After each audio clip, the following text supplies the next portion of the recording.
I'm an American citizen and voter who moved to Australia in mid-2019 while Trump was in office.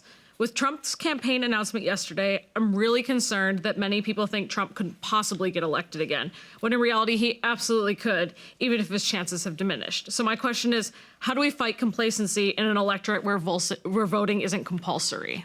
Santilla. Oh, that's a very good question.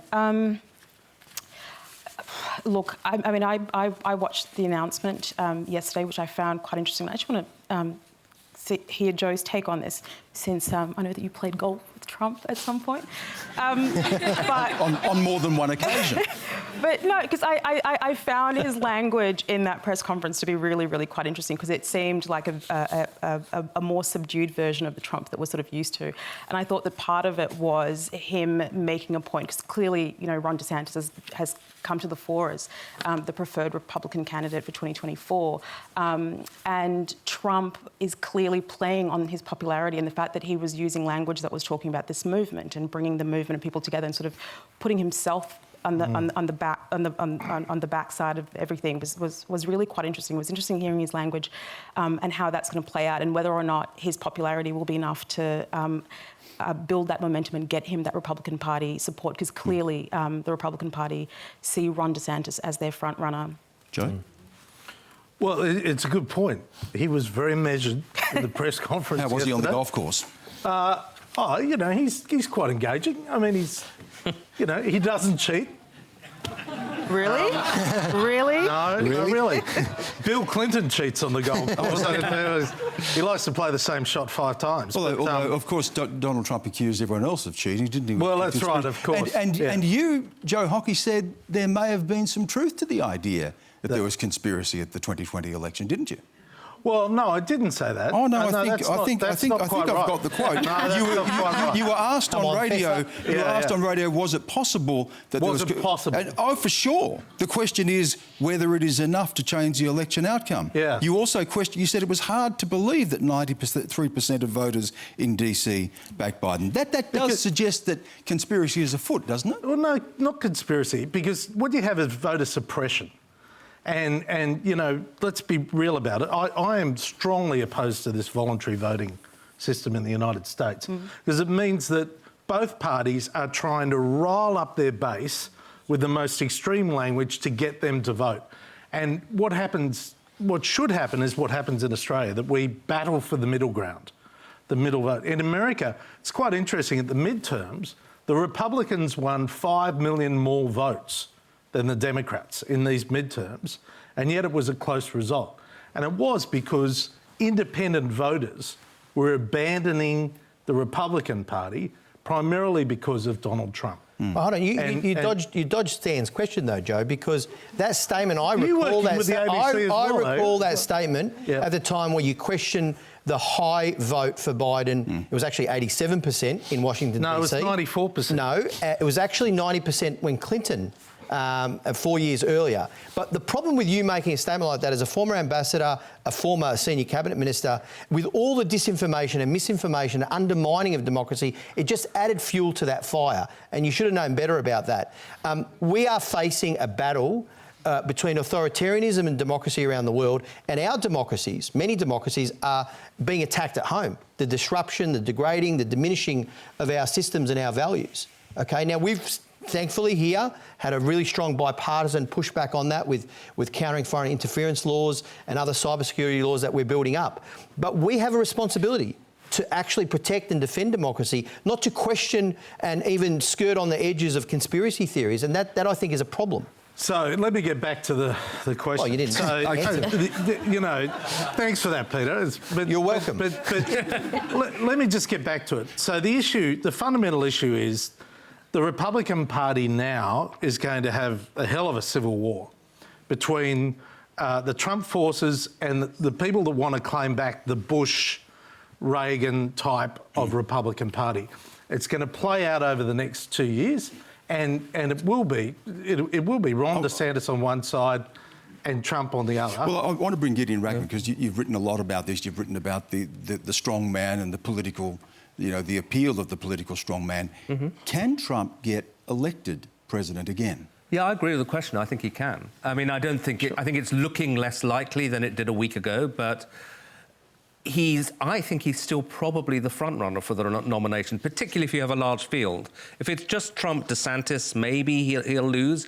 But if it's a winner-take-all primary, there are 5 Republicans running against Trump, he can win the primaries. Then, if he gets the nomination, he's running probably against an 82-year-old Joe Biden with high inflation. You know, any Republican would have a chance of winning under those circumstances. I think we are learning that, as Joe said, that he is turning off middle ground voters. So a different Republican would have a much stronger chance. But if Trump gets the nomination, he's definitely in with a shout. Santilly, you've lived in the United States, haven't you? You've spent significant time in the United States.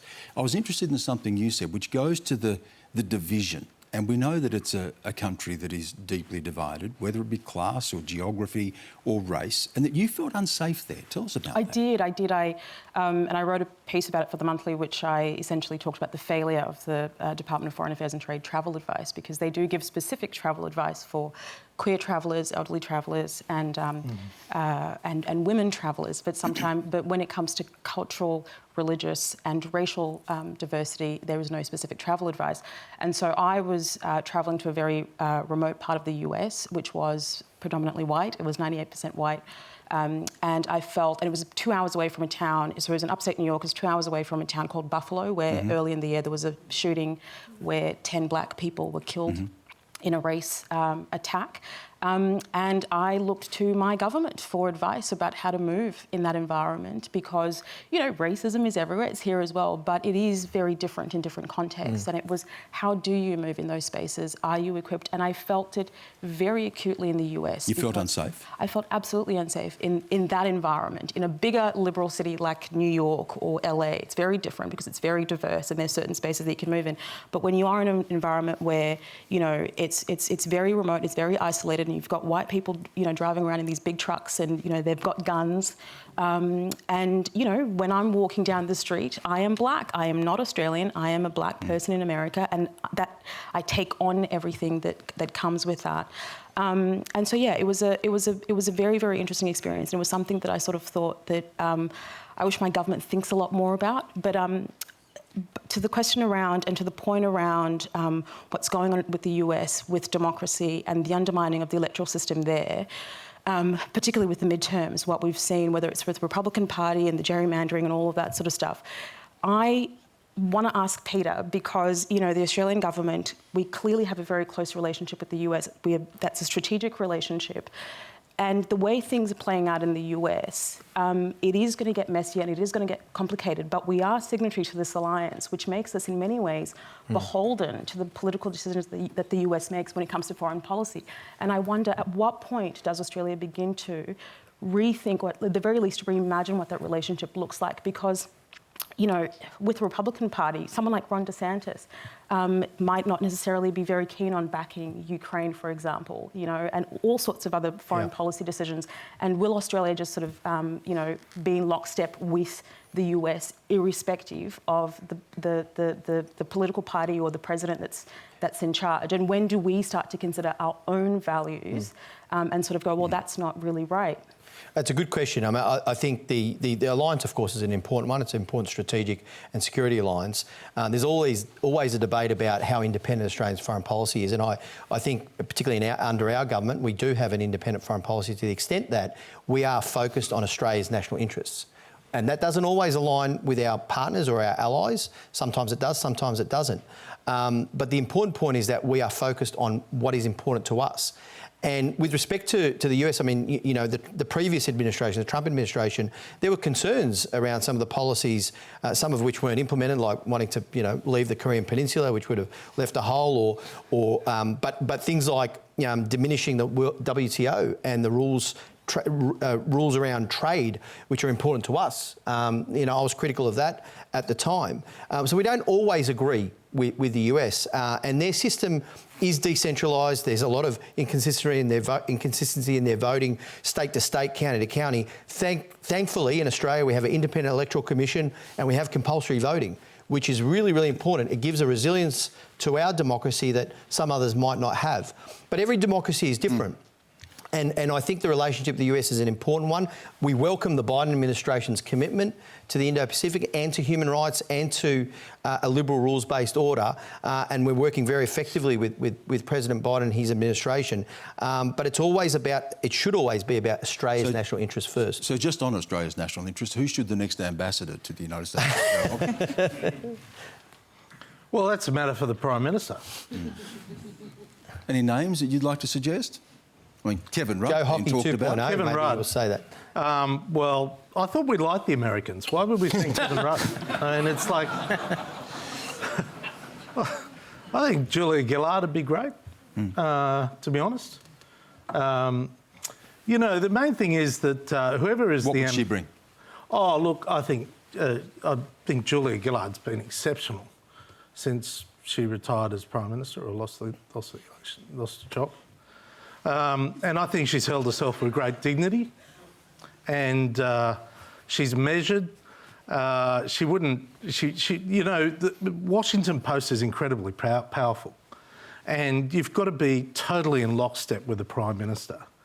And I would urge the Prime Minister and the Foreign Minister not to appoint someone who would want to run their own foreign policy out of Washington, D.C. So you're ruling Kevin Rudd out? I'm not ruling him out. That's a matter for Anthony Albanese. But there are a number of very good and talented people.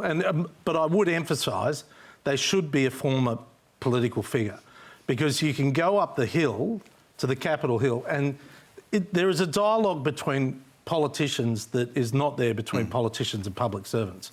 And the countries that have public servants as their ambassadors in Washington, they fall behind.